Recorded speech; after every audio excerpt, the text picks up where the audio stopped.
So whether you are a high school coach who has to hold a yearly parent meeting or a college coach who has to host parents on recruiting visits or on parent nights, we can all dread this experience. But it's that time of year where it's on every coach's mind. And while many of us dread it, others are just working to get through it. But what if we were excited? Like we were excited about the opportunity in front of us, that opportunity to connect with some of those influential people in our players' lives. And what if we recognized the potential to provide a transformative experience for the most influential people in our team's culture outside of our players and assistant coaches? Yes, parents are the most important and influential people in our team's culture outside of our players. And I know that might sound a little bit idealistic or crazy to provide a transformative experience for them, but it can be. In my experience of putting on workshops for sports parents and my very limited experience as a parent, a sports parent, I've come to realize most parents, myself included, we want a great experience for our kids, but we're often just very unsure of what our role is in helping to create that experience. And thus, I think we get a little lost from time to time along the way. So it begs the question, how might we approach the yearly parent meeting with greater intentionality as a high school coach, or potentially even the parent evening or recruiting visits for some of our college coaches here? And that's what we're getting into in the Coaching Culture podcast today. Thanks for listening in. My name's JP Nurbin, and I'm joined by my friend and co-host, Nate Sanderson. Welcome to any new listeners of the podcast. Be sure to subscribe. Longtime listeners, please give us a review.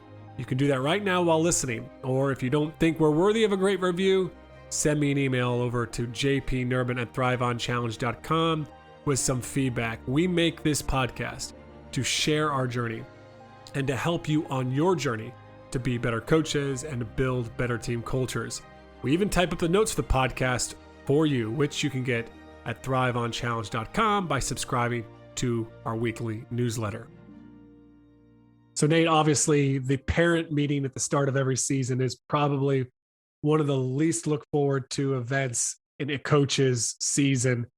I think honestly, during COVID, I know that a lot of them were done virtually, and I think parents and coaches appreciated that. And maybe some people are still considering, actually, I know some people are still doing them virtually now because they just found that it was a easier way to approach it from a standpoint of just getting the information out there and communicating to parents what they wanted to communicate. But you always think about things differently. You try to be a lot more intentional when it comes to these parent interactions, whether it's the awards banquet at the end of the year, senior night, or yes, the parent meeting to start the season. You've always taken a little bit different approach. Now, I know you just presented at the PGC Coaching Clinic in Chicago just last weekend. And before you even got into what it might actually look like, that parent meeting, you really brought some kind of reflection questions to the coaches there to think about that would really impact how they would design that event. And I was hoping you could share those questions with us. Well, JP, one of the things that I encourage coaches to think about before they start diving into their plans is to consider the end. What's the end game when it comes to working with parents? Because that obviously is going to inform what you do in your parent meeting.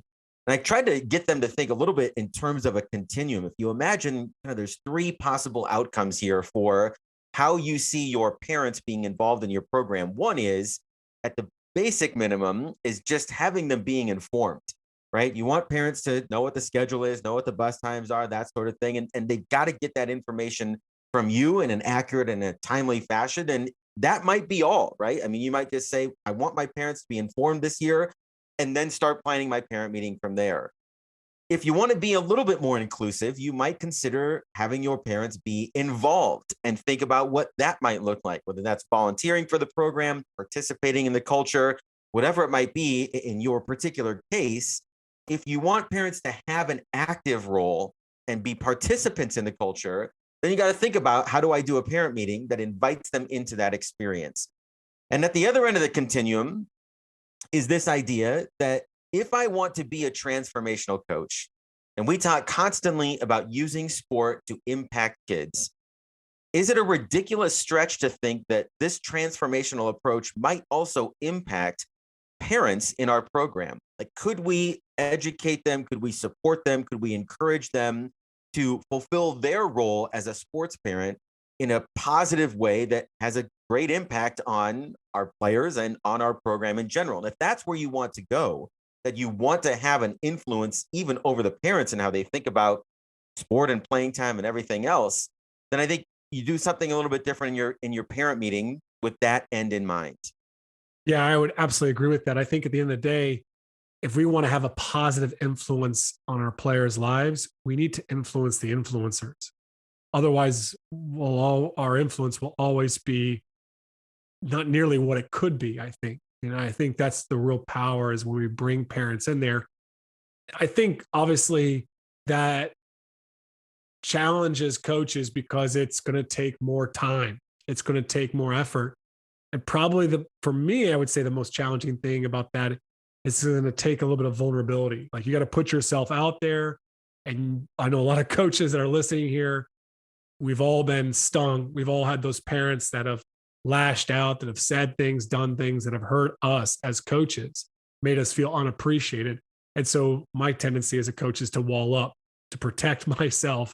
And we have to kind of break those walls down. We have to open ourselves up. And so there's that vulnerability piece, I think, too, is how vulnerable, how are you willing to be as a coach? Because that level will really honestly determine the level of relationship that you can have with some of those parents.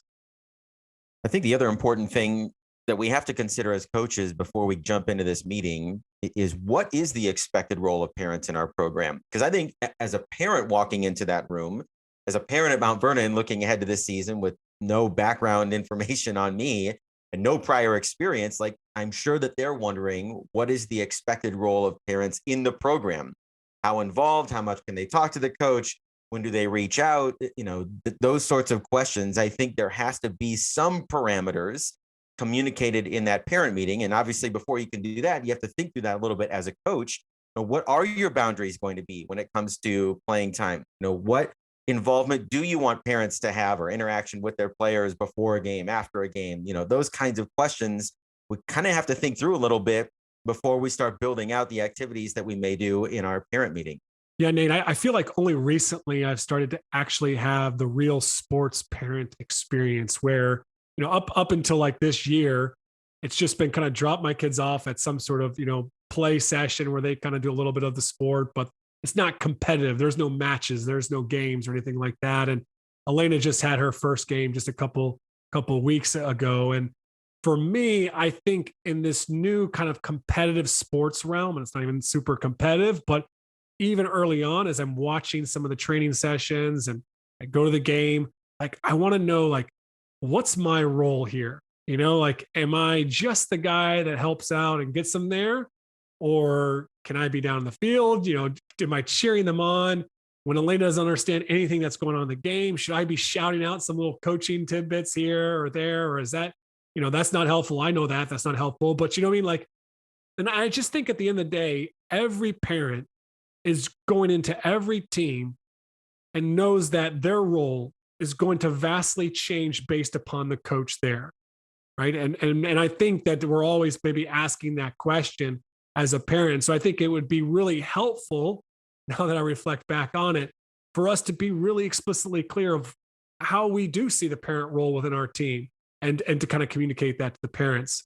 JP, I'm curious, as you come out of that experience now as a sports parent yourself, would that give you a different perspective on something maybe that you would want to share if you were going into a high school basketball season this fall and getting ready for a parent meeting? Does that perspective just bring anything to mind? Like, I would want to communicate this if I had my own team this year and was trying to define what that parent role should be in our program.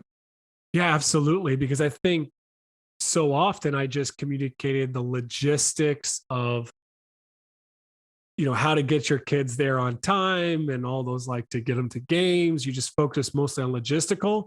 And then I focused the rest of the conversation on the things that I, establishing the boundaries, the things I did not want them to say or do. Instead of just trying to focus on ways that they could help, ways that they could be a part of the team. And I think that varies by every sport at every single level and everyone's, personal preference. But I would really want to try to spend a good portion of that parent meeting on talking about their role in a way of helping their son or their daughter, as well as helping out within the team.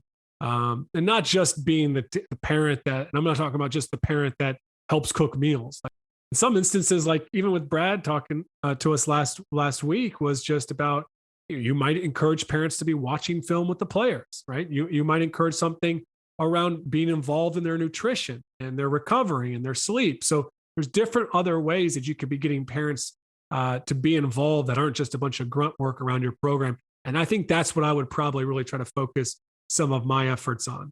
I think what you're describing there, JP, is that we'd all like our parents to play a supportive role for their athletes in our program. But I think we'd be naive to assume that all parents have the same background knowledge that we have as trained coaches on all kinds of different issues, right? Whether it's related to the science behind sleep or what they're eating after a workout or after practice when they get home at night or what they're snacking on during the day. I think there's an educational component that can be part of a parent meeting that is simply designed with all the right intentions to equip them to be able to be supportive on the home front. And we know coaches that will take that even farther and will share about their strategies and their tactics and scouting reports and maybe positional information so that parents can understand. For some legitimately want to know, Coach, what are you teaching in post defense? Because I know we did one thing when I was in high school, but I really want to encourage my daughter to do what you're asking her to do. And they don't know, right? And so there are some parents that can be a great asset around the dinner table with more information if we're willing to share and help to equip them, all with the purpose, again, of being supportive.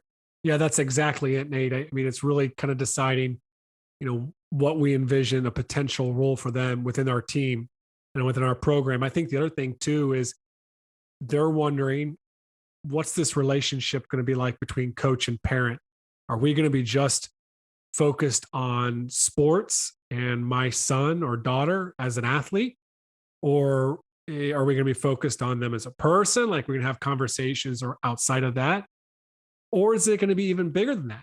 Like, are we going to connect on as people as well? Like, it's not just going to be coach and parent, and I guess what I mean by that is, do you talk to parents about things other than the team, other than their child? Like, do you talk about life? Do you connect with them? And I think, just how you communicate that relationship is probably not through a slide as much as how you act and engage with them when they walk in the room and the things that they talk about from that very first parent meeting. Are you asking them, what they do for their work, where they're from, are you learning their names? Are you sharing personal information about your life?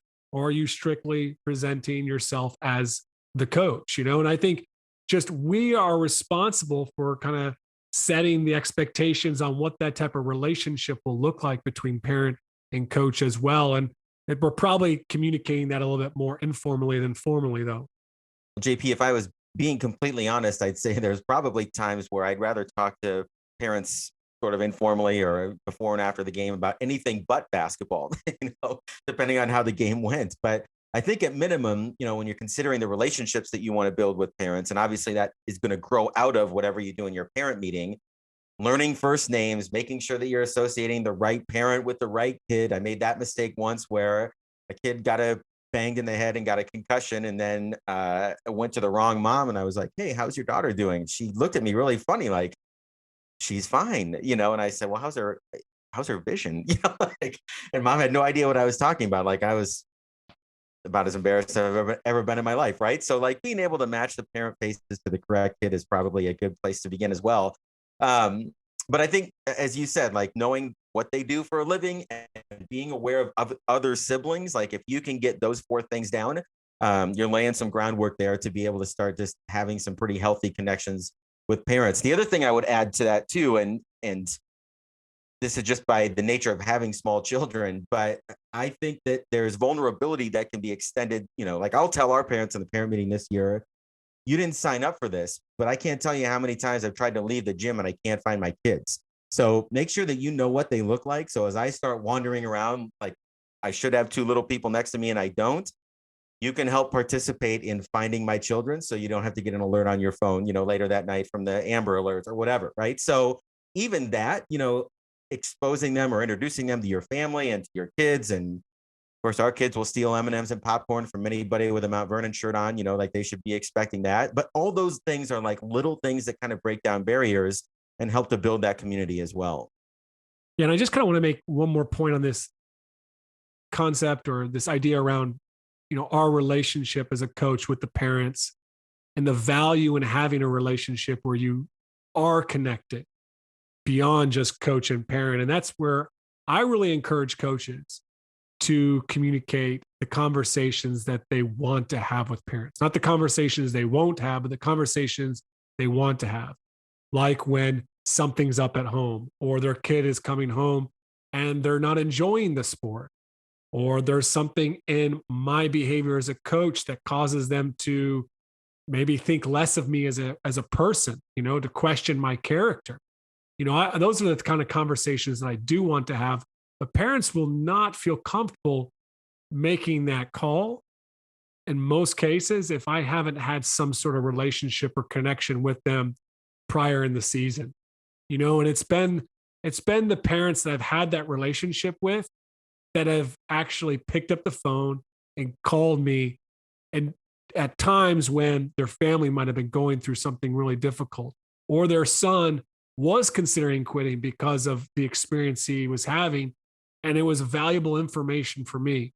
Or there was times where I did things that actually, caused a parent to question, my character and my integrity. And sometimes it was warranted and sometimes it wasn't, but either way, we got to have a conversation and work that out. So, but those only really happened in a healthy way when I had that relationship first. So that's one reason I would just encourage coaches to step out, be vulnerable, and build those relationships. The way we describe that, what you're just talking about there, is just if parents can give us actionable intelligence that allow us to better coach their kid, when something is up, like you said. And I think addressing that in the parent meeting also makes the parent feel more comfortable, because I think parents sit back and think, either I don't want to bother coach, I know he's busy, he's got his family, or I'm not sure if it's appropriate for me to step into this because coach said he wanted to talk to the kids, but this is going on at home, or grandma is sick, or whatever it might be. And so that sort of gives the parent permission, like, here's an area where, yes, please reach out to us, because it can help me understand where your daughter is right now and coach her or relate to her or support her better than if I don't have that information. Now, I also think that if we're going to communicate to the parents what we imagine their role is and what our expectations of them are, that we've got to come back and really be clear about what they can expect from us. And there's a lot of different things that you could cover in this. For one, I would personally want to communicate to parents some expectations around what they can kind of have for me within my own coaching behaviors, because I want to be very clear up front what type of coach I am. I'm not going to just talk about my core values. I'm going to say, listen, I really don't believe in yelling at kids or screaming at them or belittling them or shaming them or blaming them or any of that stuff. So when you see me coaching a game, hopefully you're not seeing that, but also, because I'm not jumping up and down the sidelines and running around, that doesn't mean that I don't care. It doesn't mean that I'm not passionate. I just choose to coach in a style that's different than maybe you've seen before, or you've seen on TV. Like, I'm going to be really clear up and upfront with people, because a lot of times I've had parents that might come say, hey, you need to get on him a little bit more. You need to get up in his face a little bit more. That's how you motivate him. I'm going to be clear. That's just not the way that I'm going to coach. So I'm going to communicate expectations, not just about what I value, but really my style. And I'm going to be really upfront and honest with them about that. The second thing I might do is I might talk to them about how I'm going to be working to support their son or their daughter. I'm going to be talking about, not that I just care about them, but like how I show that I care, how I will be intentional in doing periodic one-on-ones, whether that's once a week, once every 2 weeks, or once a month. I'm going to communicate how I'm going to be proactive in communicating their roles, how many minutes they might expect to play going into each games. I might be sharing a little bit of the strategies that we do there around playing time and really trying to support the players in those roles. So I want to pull back the curtain as much as possible on what they can expect from me as a coach when it comes to my interactions with their son or daughter. But I also might want to communicate what they can kind of expect from me in that parent coach relationship. And for me, I would definitely be having, like Sean Keating shared a few episodes ago, the weekly parent email.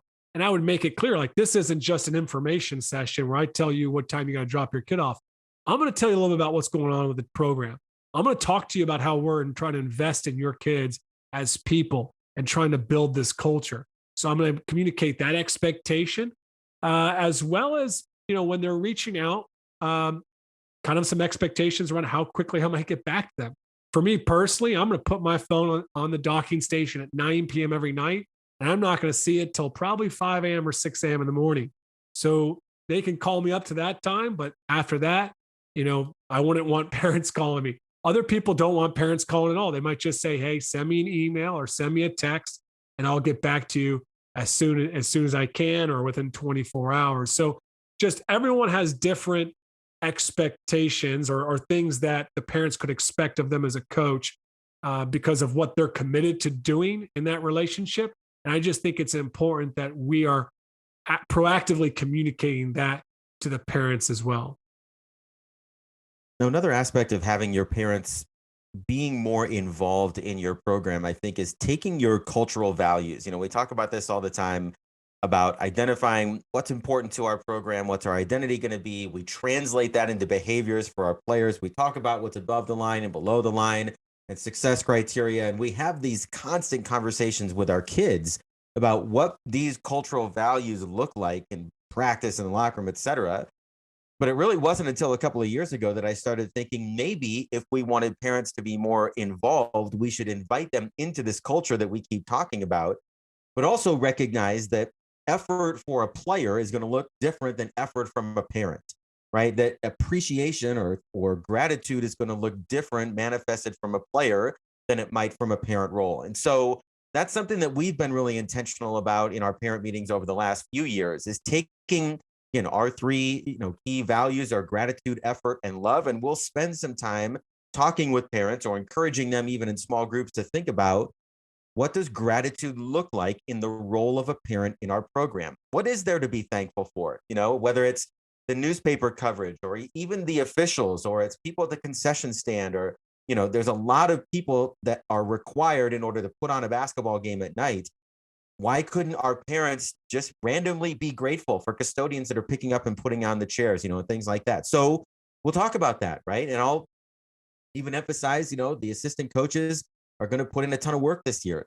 Be thankful for them. Like just be grateful for the sacrifices that they're making, to help your kid have a great experience, right? So we'll talk about those things. We'll talk about, again, effort for a parent. I don't expect dads to dive out of the stands on a loose ball, or something like that during the middle of a game.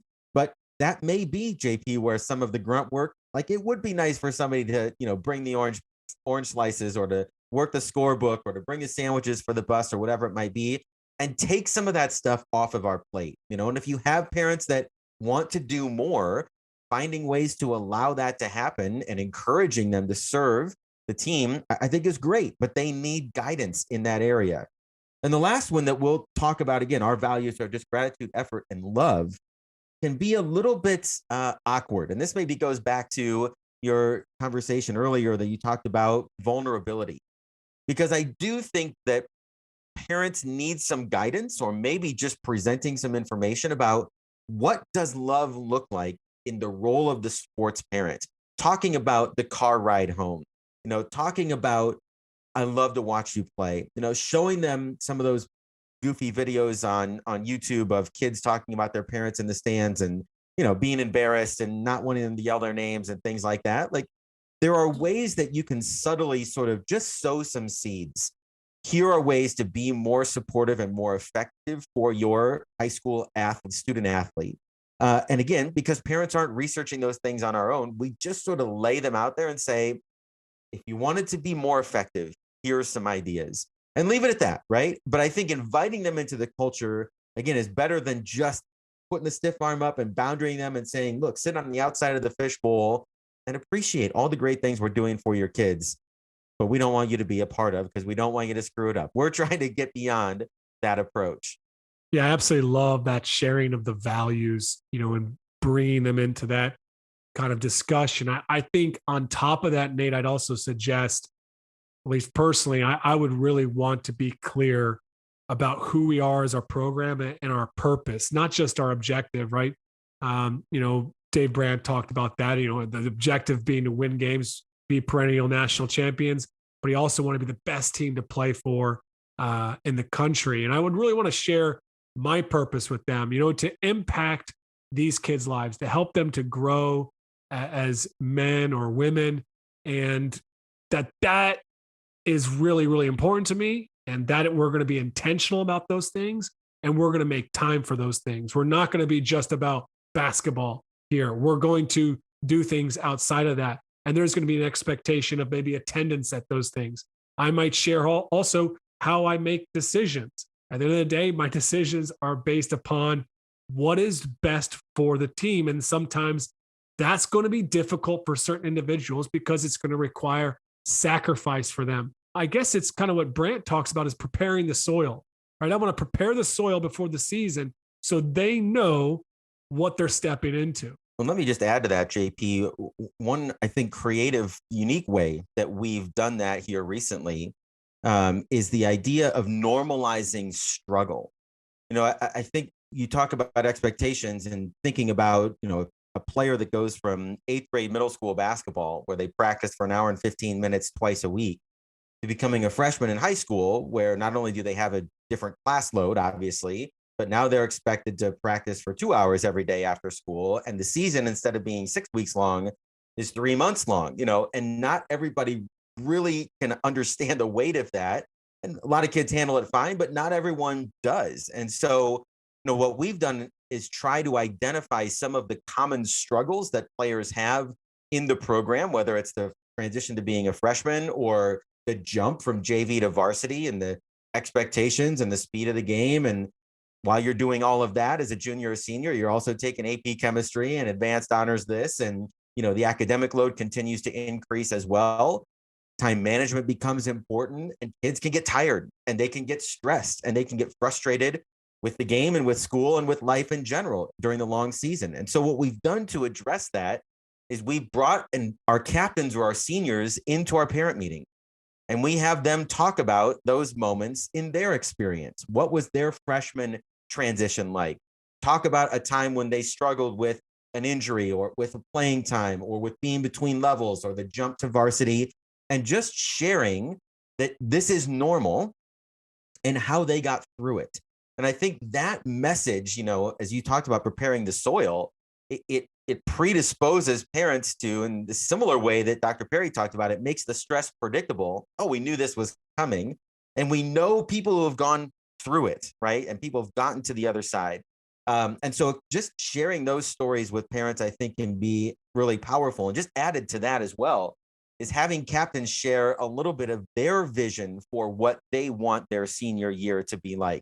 In other words, if you get to the point where you refer to your program sort of as being handed from one generation to the next, Will Ray talks about the seniors of this year handing it to the juniors, who become the caretakers of the program. Having seniors share with the parents, this is how we hope to leave this program in a better place when we're done, is really, really powerful too. And so any ways to incorporate, some of those kind of testimonials almost coming from players rather than coaches can be really powerful. So I just returned the other day from a trip in the States where I visited a college team, pro team, and a high school team. With the high school team, I had the opportunity to put on a workshop for an hour with the parents of the team. And when I asked them to share in groups moments where they made mistakes as sports parents, I mean, it was incredible, the level of vulnerability of so many parents in the room. And then the eagerness of the parents to work together to come up with their parent standards for the program. I mean, it was just incredible. They get it.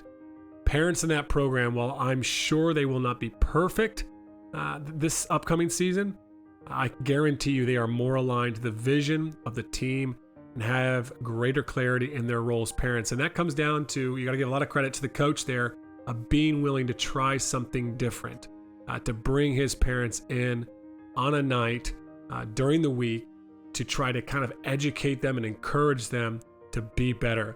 And this is our biggest encouragement, I think, Nate and I are trying to bring today to the podcast, is just for you to try something different this year at your parent meetings. Try something different on college visits and parent nights. It may not go as planned, but for most of us, the way that we're currently doing things, it's not working, right? Parents are providing more obstacles and challenges for us than playing a helpful role in our team reaching its potential. So that's our encouragement. Thanks again for listening in. Don't forget to subscribe and leave us a review wherever you listen to podcasts.